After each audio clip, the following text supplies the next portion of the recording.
நீங்கள் பார்த்து கொண்டிருப்பது உங்கள் ஜாஷ்வா டிவி. சகல ஜனங்களுக்கும் நற்செய்தி.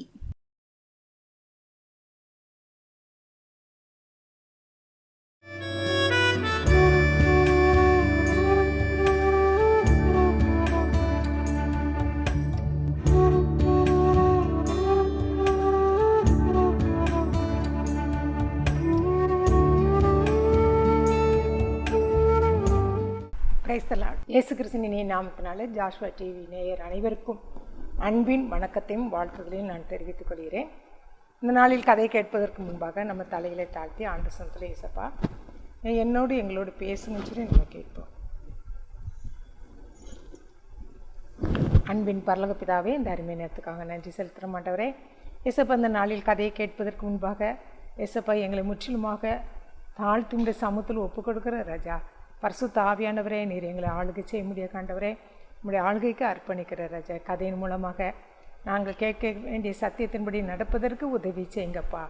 ஏசப்பா, நாங்கள் ஆவிக்குரிய காரியத்தில் கூட நாங்கள் வளர்ந்து பெறுவதற்கு ஏற்ற கிருபைகளை இந்த கதையின் மூலமாக நாங்கள் வளர்ந்து பெருக உதவி செய்யுங்கப்பா. அடியாளை மறைத்து நீர் வெளிப்படும்படியாக ஜெபிக்கிறேன் தாப்பனே. ஆசீர்வாதம் அடுத்த இயேசு மூலம் ஜெபிக்கிறோம் நல்ல பிதாவே, ஆமென்.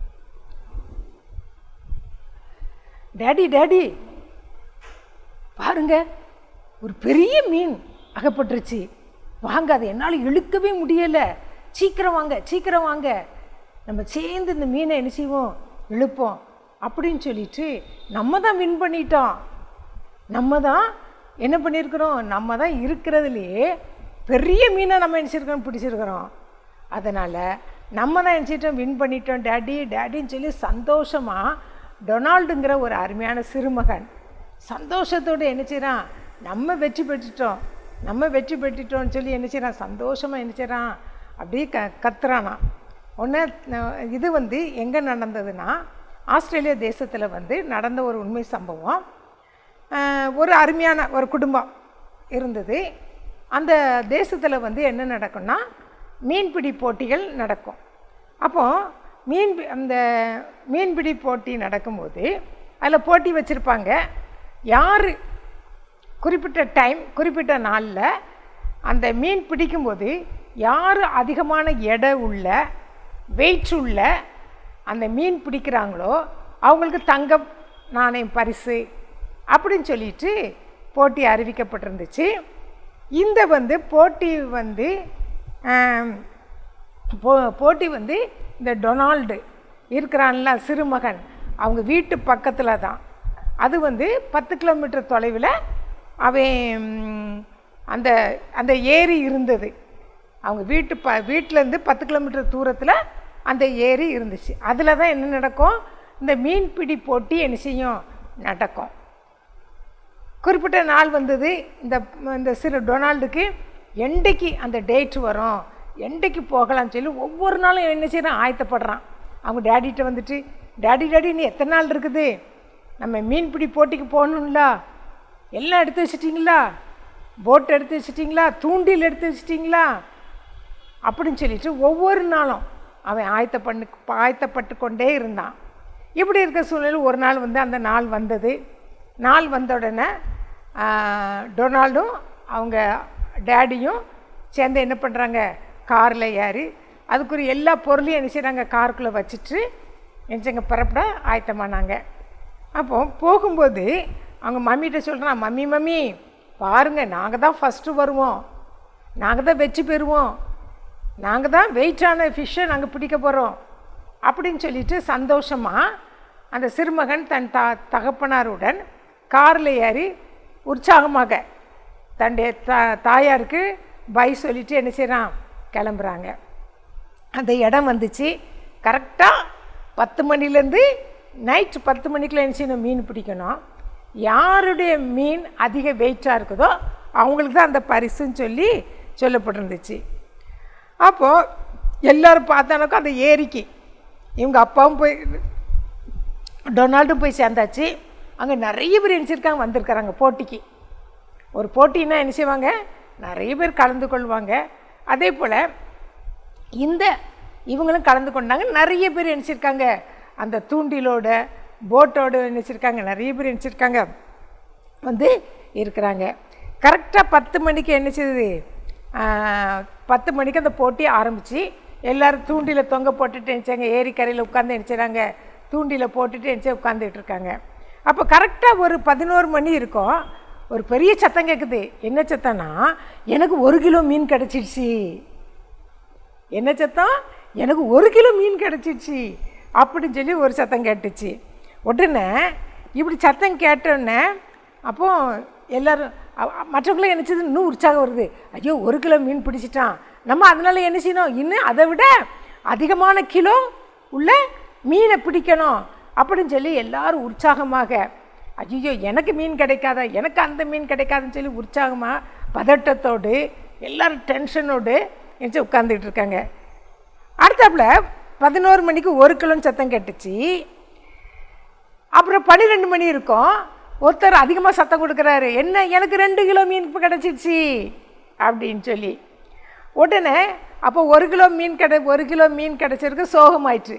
ஐயோ இவர் என்ன பண்ணிட்டாரு, 2 கிலோ மீன் பிடிச்சிட்டாரே அப்படின்னு சொல்லிட்டு, அப்போ நமக்கு என்ன கிடையாது, பரிசு கிடைக்காது அப்படின்னு சொல்லிட்டு சோக முகத்தோடு இருந்தார்.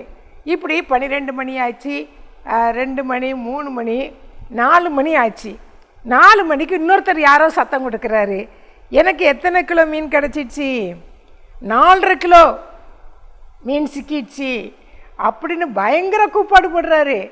இதுவரையும் 2 கிலோ மீன் தான், இப்போ இவருக்கு எவ்வளோ கிலோ மீன் கிடச்சிச்சு, 4 கிலோ மீன் கிடச்சிடுச்சு.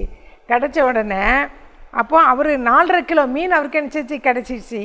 உடனே அப்போ எல்லோரும் நினச்சிக்கிட்டாங்க, சரி டைமும் 4 மணிக்கு மேலே ஆயிற்று, இனிமேல் இவருக்கு தான் பரிசு.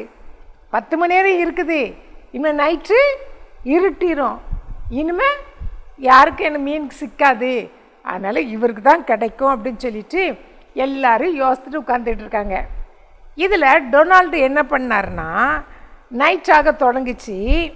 ஆனால் அவங்க அப்பா சொல்கிறாங்க, இனி போவோம்டா, வீட்டுக்கு போவோம், இனிமேல் அவருக்கு 4.5 கிலோ கிடச்சிட்டு, அதுக்கு மேலே நமக்கு என்ன செய்யாது, மீன் கிடைக்காது, நைட்டும் ஆயிற்று, இனிமேல் மீன் கிடைக்கிறது கஷ்டம், போவோம்டா அப்படிங்கிறாங்க. அப்போ அவன் சொல்கிறான், இல்லைப்பா இருங்கப்பா, நமக்கு கண்டிப்பாக நமக்கு வெற்றி கிடைக்கும், நம்ம தான் அந்த 4.5 கிலோவோட நமக்கு தான் அதிகமான மீன் கிடைக்க போகுது, அதனால் நீங்கள் அமைதியாக இருங்கப்பா. அவர் எவ்வளோ சொல்லி பார்க்குறாரு, இல்லைப்பா இல்லை டேடி நீங்கள் இருங்கப்பா அப்படின்னு சொல்லி ரொம்ப பிடிவாதமாக இருக்கிறான். அடி டைம் ஆகிட்டே இருக்குது. இப்போ டைம் 9:45 ஆயிடுச்சு, இன்னும் 15 மினிட்ஸ் தான் இருக்குது 10க்கு, அதுக்குள்ளே அந்த போட்டி என்ன க்ளோஸ் ஆயிரும்.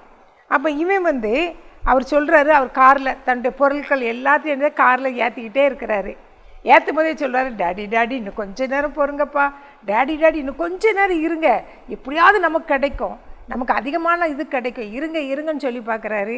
அவர் நினச்சிறாரு, அவன் என்ன 10 மணி வரையும் தான், அதுக்குள்ளே நம்ம எல்லோரும் 10 மணி வரையும் தான், நான் அதுக்குள்ளே டேடி எல்லாத்தையும் பொருளை என்ன செய்கிறேன், காரில் ஏற்றுறேன், நீ அது வரை உட்காந்து என்ன செய்யி, நீ தூண்டில் போட்டுட்டுரு அப்படின்னு சொல்லிட்டு உட்காந்து போடுறாரு. அப்போ அவன் சொல்கிறான், நான் இங்கே 10 மணி வரை நான் என்ன செய்வேன் இருப்பேன், இன்னும் 15 நிமிஷம் இருக்குது, அதனால் நான் இருந்து கடைசி வரையும், கடைசி போட்டியாளராக நான் இருந்து வெற்றி பெறுவேன் அப்படின்னு சொல்லிட்டு அவன் சந்தோஷமாக அதில் தூண்டில் போட்டுகிட்டே இருக்கான். ஒரு பக்கம் டென்ஷன், கிடைக்குமா கிடைக்காதா, இன்னொரு பக்கம் எப்படியும் நான் தான் வெற்றி பெறுவேன் அப்படின்னு சொல்லி தூண்டில் போட்டுட்டு உட்காந்துட்டே இருக்கிறான். 10 மணி ஆயிடுச்சு, தூண்டில் என்ன இல்லை, மீனே அகப்படலை. அப்புறம் ஏமாற்றத்தோடு அந்த மகன் என்ன செய்கிறான், எழும்ப போகிறான். 10 மணி ஆயிடுச்சு, 10 மணி கிடக்குது. எழுந்திருக்கும்போது திடீரென்று அவனுக்கு என்ன வருது, வெயிட்ரு. உடனே அவங்க அப்பா உதவி தேவைப்படும், அவனால் இழுக்க முடியலை.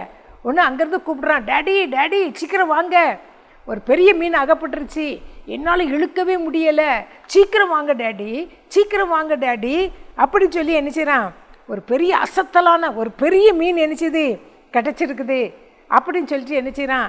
சொன்ன உடனே டேடி வேகமாக ஓடி அவனோடு சேர்ந்து என்ன செய்கிறாங்க, அந்த மீனை தூக்கி என்ன செய்கிறாங்க, வெளியில் போடுறாங்க. வெளியில் போட்டுட்டு அந்த மீனின் வெயிட்டை பார்க்குறாங்க. அது எத்தனை கிலோ, 5 கிலோ இருந்துச்சு. இதுக்கு முன்னாடி 4 மணிக்கு எடுத்தவருக்கு எத்தனை கிலோ, 4.5 கிலோ, இவனுக்கு என்னது 5 கிலோ. ஆனால் அந்த பார்த்து 5 கிலோ இருந்துச்சு.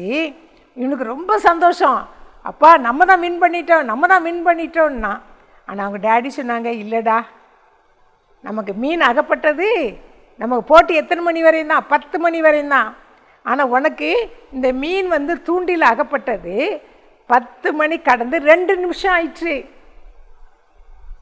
அதனால் நம்ம இந்த போட்டு 5 கிலோ மீன் கிடைச்சாலும் இந்த போட்டிக்கு நம்ம என்ன கிடையாது, தகுதியே கிடையாது, வேண்டாம் அப்படின்னு சொல்லி டொனால்ட்ட சொல்கிறாரு. சொன்னோன்னு முகம் வந்து என்ன செய்ச்சு, அப்படி சுண்டிருச்சு. ஏன்னா நமக்கு 5 கிலோ மீன் கிடச்சிச்சு, கண்டிப்பாக வெற்றி நமக்கு தான் அப்படி சந்தோஷமாக இருந்தவன். அதில் அவன் வந்து 2 நிமிஷம் கடந்து போனனால அவங்க அப்பா என்ன பண்ணிட்டாங்க, இல்லை அப்படின்னு சொல்லிட்டு அந்த மீனை என்ன பண்ணாங்க தெரியுமா, அதை தண்ணிக்குள்ளே விட்டுருவோம், நம்ம அது நியாயம் கிடையாது, அது அநியாயம். நமக்கு என்னது 10 மணி வரை தான் டைம், ஆனால் இங்கே 10:02 ஆயிடுச்சு. இதை காட்டி நம்ம நினச்சக்கூடாது, ப்ரைஸ் வாங்கக்கூடாது, அது அநியாயம். நம்ம நியாயப்படுத்த நம்ம என்ன செய்யணும், நடக்கணும் அப்படின்னு சொல்லிட்டு அந்த மீனை வாங்கி அப்படி என்ன பண்ணிட்டாரு, அந்த கடலுக்குள்ளே போட்டார். போட்ட உடனே இந்த நதிக்குள்ளே போட்டார். போனோன்னே அந்த மீன் என்னச்சு நல்லா வாழை ஆட்டிட்டு என்ன செஞ்சிச்சு, அப்படியே அந்த நதிக்குள்ளே போயிடுச்சு, மறைஞ்சிடுச்சு. டொனால்டுக்கு இது வந்து யோசித்து பார்க்குறான். சரி சொல்லுவோம்ல, கைக்கு எட்டினது வாய்க்கு எட்டலைன்னு சொல்லுவாங்களா, அதே மாதிரி தான். கைக்கு எட்டுருச்சு, அவனுக்கு வெற்றி தான், ஆனால் அது என்ன செய்யல, வாய்க்கு எட்டலை. இது அவனுக்கு வந்து அதை வந்து அவன் என்ன செய்யல, அவங்க அப்பா சொல்லி கொடுத்த இந்த நேர்மை தன் வாழ்நாள் முழுவதும் அவனால் என்ன செய்யலையா, மறக்கவே முடியலையாம். இது ஒரு வாழ்க்கை பாடமாக அமைஞ்சிச்சு. ஒரு நிமிஷம் ஆனாலும் நம்ம எல்லாவற்றிலும் என்ன செய்யணும், நேர்மையாக இருக்கணும் அப்படின்னு சொல்லி அவங்க அப்பா டொனால்டுடைய தகப்பனர் கற்றுக் கொடுத்த பாடம் அவனுக்கு என்னது இருந்துச்சு, அதை தன் வாழ்நாள் முழுவதும் மறக்காதபடி தன்னுடைய வாழ்க்கையில் அவன் பெரிய மனுஷனாக ஆனப்போ கூட எல்லா சூழ்நிலும் நீதியோட நியாயத்தோடு என்னச்சுதான் ஒரு நடைபெற்ற ஒரு மகனாக என்னச்சனானா மாறினானா. அதான் நம்ம என்ன செய்யணும், தேவனுக்கு முன்பாக இதில் நம்ம கற்றுக்கொள்ள வேண்டிய காரியம், நம்ம தேவனுக்கு முன்பாகவும் மனிதருக்கு முன்பாகவும் நம்ம என்ன செய்யணும், நேர்மையாக நடக்கணும். நம்மளை யாரும் பார்க்கலையே, இப்போ இவன் ஏமாற்றியிருக்கலாம், 10 மணி தான் இத்தனை மணிக்கு பிடிச்சேன்னு சொல்லி ஏமாற்றிருக்கலாம். ஆனால் கடவுளுக்கு பயந்து நடக்கும்போது இது வந்து என்னது தவறான காரியம், அந்த அநியாயம் நம்ம நினச்சக்கூடாது, செய்யக்கூடாது அப்படின்னு சொல்லி நேர்மையாக நடக்கணும் அப்படின்னு சொல்லிட்டு அவன் என்னச்சுதானா அதை கற்றுக்கொண்டானா. இதே போல் நம்முடைய வாழ்க்கையில் கூட நம்ம நிறைய காரியங்கள் நம்ம நேர்மையை தவறி நம்ம என்ன செய்கிறோம், நடக்கிறோம். ஒருவேளை நம்ம மனிதருக்கு முன்பாக கூட நம்ம என்ன செய்கிறது, நேர்மையாக நடக்கிறதில்ல. தேவனுக்கு முன்பாக நம்ம என்ன செய்யல, நேர்மையாக நடக்கிறதில்ல. ஆனால் சங்கீதம் 25:21 தாவீதுராஜா சொல்கிறது, உத்தமும் நேர்மையும் என்னை காக்க கடவுது அப்படின்னு சொல்லி அருமையாக அவர் சொல்கிறாரு. அப்போ அவர் நேர்மையை அவர் என்ன செய்கிறாரு, விரும்புகிறாரு. அதான் 25:21 சொல்கிறாரு, உத்தமும் நேர்மையும் என்னை காக்கட்டும். நான் ஒவ்வொரு நாள் ராஜாவாக இருக்கிறாரு, ராஜாவாக இருந்தாலும் நான் ஒவ்வொரு நாள் நான் எப்படி இருக்கணும், உத்தமமாக இருக்கணும், உண்மையாக இருக்கணும், நான் நேர்மையாக நடக்கணும், அது என்னே காத்துக்கொள்ளட்டும்னு சொல்லி நினச்சிடாரு, அதிகமாக ஜெபிக்கிறாரு. அதே போல் நம்முடைய வாழ்க்கையில் கூட எல்லா சூழ்நிலையிலும் கூட நம்ம உத்தம நேர்மையை விட்டு நம்ம என்ன செய்யக்கூடாது, விளையக்கூடாது. அது எப்படிப்பட்ட நமக்கு லாஸ் வந்தாலும், நஷ்டங்கள் வந்தாலும், கஷ்டங்கள் வந்தாலும் நம்ம என்ன செய்யக்கூடாது, நம்முடைய நியாயத்தை விட்டு நேர்மையை விட்டு நம்ம என்ன செய்யக்கூடாது, விலகி விடக்கூடாது. அதை யார் பார்த்து கொண்டிருக்கிறாங்க, ஏசப்பா பார்த்து கொண்டே இருக்கிறாங்க.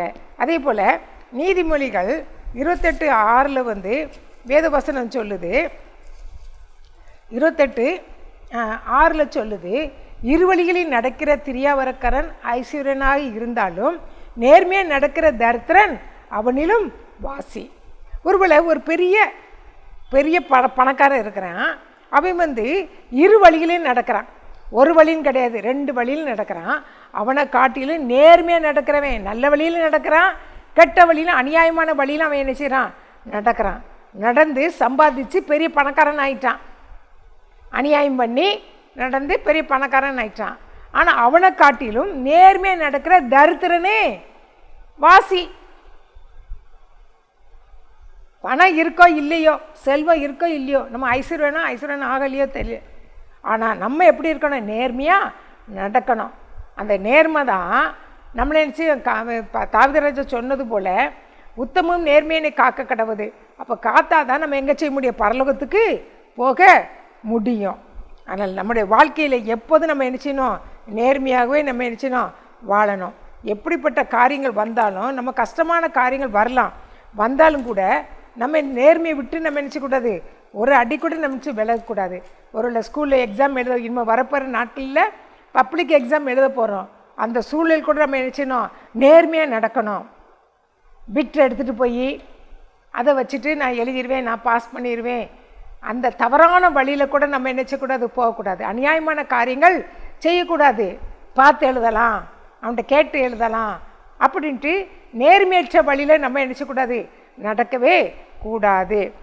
அதான் ஒரு ஏசாயா 57:2 சொல்லப்படுது, நேர்மையாக நடந்தவர்கள் சமாதானத்துக்குள் பிரவேசித்து தங்கள் படுக்கைகளில் இளைப்பாறுகிறார்கள். அப்போ நேர்மையாக நடக்கிறவர்கள் அவங்களுக்கு என்னதான் நடக்கும்? சமாதானம். நீ நேர்மையாக நடக்கலையா, உள்ளம் எவ்வளவு கஷ்டப்படும். நீ அநியாயமாக நீ நடந்தான்னா, தவறான காரியம் நீ செய்திருந்தான்னா உன் இருதயம் அத்தனை பாடுபடும். அது முகத்தில் என்ன செய்யும்? வெளியில் காட்டிடும். வாழ்நாள் முழுவதும் இந்த நாளில் நம்ம தீர்மானம் எடுப்போம், வாழ்நாள் முழுவதும் எப்படிப்பட்ட கஷ்டங்கள் வந்தாலும் நஷ்டங்கள் எனக்கு, அதனால் நம்ம நேர்மையாக நடக்கலன்னு நஷ்டம் வந்தாலும் பரவாயில்ல, அதனால் எனக்கு இழப்பு வந்தாலும் பரவாயில்ல, நான் கஷ்டத்தை அனுபவித்தாலும் நான் பரவாயில்ல, மற்றவங்களுக்கு முன்பாக நான் வெட்கப்படணும்னு சொல்லி இருந்தாலும் பரவாயில்ல, நான் என்ன செய்வேன்? நேர்மையாக தான் நடப்பேன், நான் உத்தமமாக தான் நடப்பேன், அநியாயம் என்னிடத்தில் காணப்படக்கூடாது, நான் நேர்மையாக தான் நான் நடப்பேன், நான் நியாயத்தை தான் செய்வேன்னு சொல்லி நம்ம என்ன செய்யணும்? கடவுளுக்கு முன்பாக, தேவனுக்கு முன்பாக, மனிதருக்கு முன்பாக நம்ம நடக்கும்போது ஆண்டவர் நமக்கு ஒரு பெரிய கிரீடத்தை ஆண்டவர் என்ன செய்கிறாரு? சூட்டுகிற தேவனாக இருக்கிறாங்க. அப்படி கண்களை மூடி ஆண்டவர் சமூகத்தில் இந்த கதையின் மூலமாக நம்ம எடுத்த தீர்மானத்தின்படி நடப்பதற்கு ஏசப்பா எனக்கு உதவி செய்யுங்கன்னு சொல்லி கேட்போம்.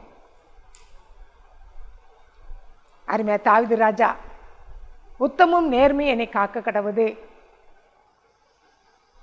சொன்ன வசனத்தின்படியாக நேர்மையாக நடக்கிறவர்கள் சமாதானத்துக்குள் பிரவேசிப்பார்கள் சொன்ன வேத வசனத்தின்படியாக நம்ம வாழ்நாள் முழுவதும் உத்தமமாய் நடந்து, நேர்மையாய் நடந்து, மனிதர்களுக்கு முன்பாகவும் தேவனுக்கு முன்பாக நம்ம நேர்மையாக நடக்கும்போது, இது நாள் வரையும் நேர்மையற்ற அநியாயமான காரியங்கள் நம்ம செய்திருக்கலாம், பார்த்துருக்கலாம், கேட்டிருக்கலாம், செயல்பட்டிருக்கலாம், கிரியைகளினால் நேர்மையற்ற காரியங்கள் நம்ம என்ன செய்திருக்கலாம். இந்த நாளில் தீர்மானம் எடுங்க, ஏசப்பா என்னை மன்னிங்கப்பா, இதுவரையும் நான் நேர்மை இல்லாமல் நான் வாழ்ந்துட்டேன், அநியாயம் பண்ணிட்டேன், என்னிடத்தில் நியாயம் இல்லையே, உண்மை இல்லையே, உத்தமம் இல்லையே, என்னை மன்னிங்கன்னு சொல்லி கேளுங்க. நான் இனிமே தீர்மானம் எடுங்க, நான் கடைசி வரையிலும் மனிதர்களுக்கு முன்பாகவும் தேவனுக்கு முன்பாகவும் நான் நேர்மையாக நடப்பேன், அதனால் நான் சமாதானத்துக்கு நான் பிரவேசிப்பேன், அந்த நிச்சயம் எனக்கு இருக்குது அப்படின்னு சொல்லி நம்ம தீர்மானம் எடுப்போம். நேர்மையாக நடக்கும்போது நம்ம தைரியமாக யார் முன்னாடி நம்ம நிற்கலாம், பெரிய அதிகாரி முன்னாடி கூட நம்ம நிற்கலாம். ஆனால் அதே நேரம் நம்ம அநியாயம் பண்ணிட்டு நம்ம அதனால் யார் முன்னாடி நம்ம நிற்க முடியாது, தலை குனிஞ்சு தான் நம்ம நிற்கணும், வெட்கப்பட்டு தான் நம்ம போகணும். நாளை தீர்மானம் எடுங்க, நான் நேர்மையாக நடப்பேன், என்கிட்ட தீமை எனக்கு காணப்படவே காணப்படாதுன்னு சொல்லி ஏசப்பா எனக்கு உதவி செய்யுங்கன்னு சொல்லி கேளுங்க. அன்பின் பரலோக பிதாவே, இந்த அருமையினத்துக்காக நன்றி செலுத்துகிறோம் ஐயா. இந்த நாளில் கூட எங்களோடு பேசின கதையின் மூலமாக நாங்கள் நேர்மையாக நடப்பதற்கு எங்களுக்கு உதவி செய்யுங்கப்பா. எங்களிடத்தில் இந்தப்பட்டி தவறான காரியம் தயவை மன்னித்து ஏசப்பா, நான் நேர்மையாக எடுக்க கடைசி வரையிலும் தாவீது ராஜா சொன்னது போல் உத்தமமும் நேர்மையும் என்னை காக்க கடவுதுன்னு சொன்னது போல் அனுதினமும் ஜெபித்து நான் நேர்மையாக நடக்க எனக்கு உதவி செய்யுங்கப்பா. ஆசீர்வதியும் வளர்த்து இயேசு மூலம் ஜெபிக்கிறோம் நல்ல பிதாவே, ஆமென்.